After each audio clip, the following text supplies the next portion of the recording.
कि कहीं भी गोली चलाने का आदेश कोई मंत्री नहीं देता। The Home Minister authorized the shooting of our students, sir. किस तर्क के साथ आप ये बयान दिया है? तो ये सरकार की जिम्मेदारी बनती है कि किसके ऑर्डर पे पुलिस ने बच्चों पर, छात्रों पर, युवाओं पर इस तरह का व्यवहार किया है। गृह मंत्री जी का नहीं है। अखिलेश जी, आप जो बता रहे हो अलग बात है, राहुल जी ने ये नहीं कहा।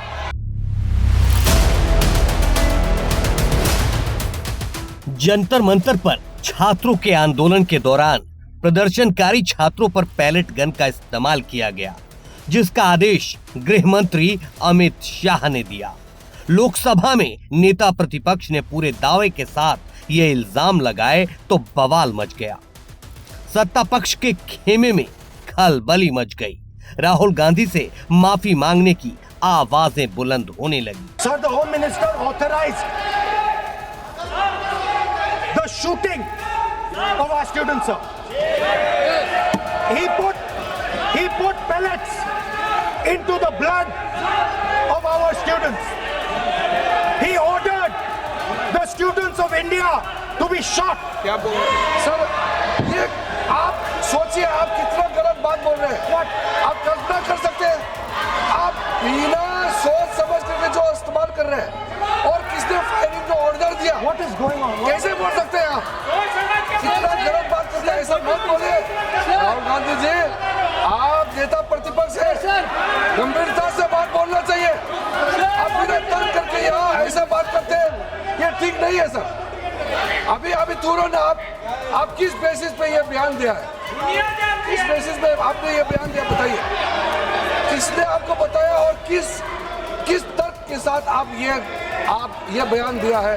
ये बहुत गलत बात बोला है राहुल गांधी जी, बहुत गलत बात बोला। मैं इसका आपत्ति करता हूँ, कार्रवाई से निकालना ही चाहिए, लेकिन राहुल गांधी जी आप माफी मांगिए, ये ठीक बात नहीं है। How can he say that somebody ordered firing? You can make statement outside in the house. You cannot make that statement. It is a serious allegation. It is a breach of his own position and privilege. This is not proper. ऐसा नहीं हो सकते, आप कैसे बोल सकते हैं? नेता प्रतिपक्ष राहुल गांधी और सत्ता पक्ष की इस लड़ाई के बीच तब एंट्री होती है देश के सबसे बड़े सूबे की बड़ी सियासी पार्टी के सुप्रीमो अखिलेश यादव की, जो सीधे सीधे राहुल गांधी का समर्थन तो नहीं करते, लेकिन सवाल जरूर करते हैं कि आखिर देश के गृह मंत्री नहीं तो फिर किसने प्रदर्शनकारी छात्रों के साथ बर्बरता का आदेश दिया? इसकी जांच तो होनी चाहिए। अध्यक्ष महोदय, अगर नेता प्रतिपक्ष ने कोई गंभीर आरोप लगाया सरकार पे, तो ये सरकार की जिम्मेदारी बनती है कि किसके ऑर्डर पे पुलिस ने बच्चों पर, छात्रों पर, युवाओं पर इस तरह का व्यवहार किया है। ये सही बात नहीं अध्यक्ष महोदय, ये अगर गृह मंत्री जी का नहीं है। अखिलेश जी, आप जो बता रहे हो अलग बात है। राहुल जी ने ये नहीं कहा, उन्होंने सीधा नाम लेके कहा, इंक्वायरी का बात नहीं मांगा। राहुल गांधी जी ने इंक्वायरी का बात नहीं किया, उन्होंने सीधा नाम लेकर के फायरिंग ऑर्डर का बात किया। कैसे बात कर सकते हैं आप? ये आप समझते हैं कितना गंभीर आरोप है? आप अगर इंक्वायरी का मांग करता है, या वो ठीक है, हम मानते हैं। अखिलेश जी, अरे अखिलेश जी, आप जो कह रहे हैं वो अलग है।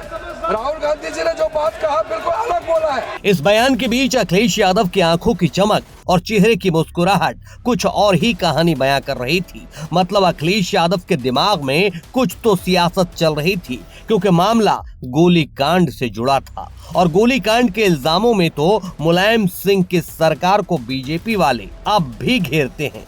तो अखिलेश भला क्यों ना मुस्कुराएं? कहानी आगे बढ़ी तो केंद्रीय मंत्री जितेंद्र सिंह ने अखिलेश यादव का काम और आसान कर दिया। कैसे, ये आगे बताएंगे, लेकिन पहले ये सुनिए। नेता प्रतिपक्ष को सार्वजनिक जीवन और प्रशासनिक प्रणाली की जो बुनियादी बिंदु हैं, उनकी जानकारी का भी अभाव है। सबसे पहली बात तो ये कि जब वो कहते हैं कि गृह मंत्री जी ने गोली चलाने का आदेश दिया और उसे ऑथेंटिकेट करने में नाकाम है, तो सबसे पहली बुनियादी बात कि कहीं भी गोली चलाने का आदेश कोई मंत्री नहीं देता, वो मैजिस्ट्रेट देता है, एसडीएम देता है, डीएम देता है। हम सब विधायक रहे हैं, सांसद रहे हैं, हमारे अनुभव में है।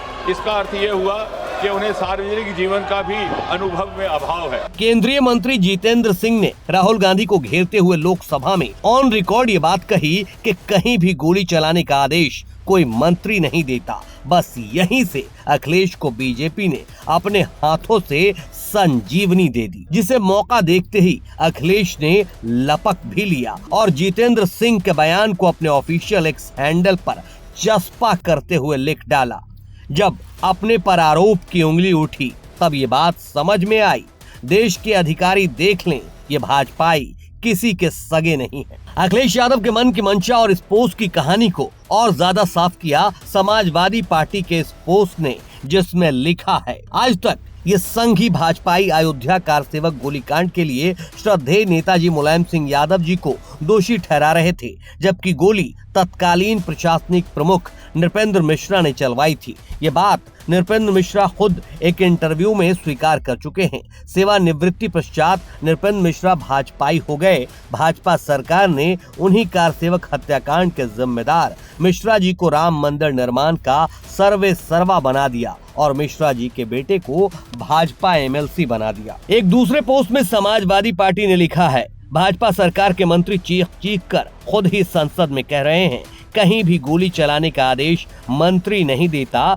बल्कि मजिस्ट्रेट देता है। तो 30 से ज्यादा सालों से भाजपा श्रद्धेय मुलायम सिंह यादव नेताजी को किस लिए दोषी ठहरा रही थी। ये बात भी 16 आने सच है कि बीजेपी के तमाम छोटे बड़े नेता एक बार नहीं बार बार मुलायम सिंह यादव को कार सेवकों पर गोली चलवाने का कसूरवार ठहराते रहे हैं, लेकिन अब संसद में हुए चर्चा ने साफ कर दिया है कि कोई मंत्री या सीएम गोली चलाने का आदेश नहीं देता। तो अगली बार बीजेपी मुलायम सिंह यादव, उनकी सरकार या सपाइयों पर ये संगीन इल्जाम आयद करने से पहले संसद में हुई ये बहस जरूर याद रखेगी, नहीं तो सपाई याद तो दिलाएंगे ही।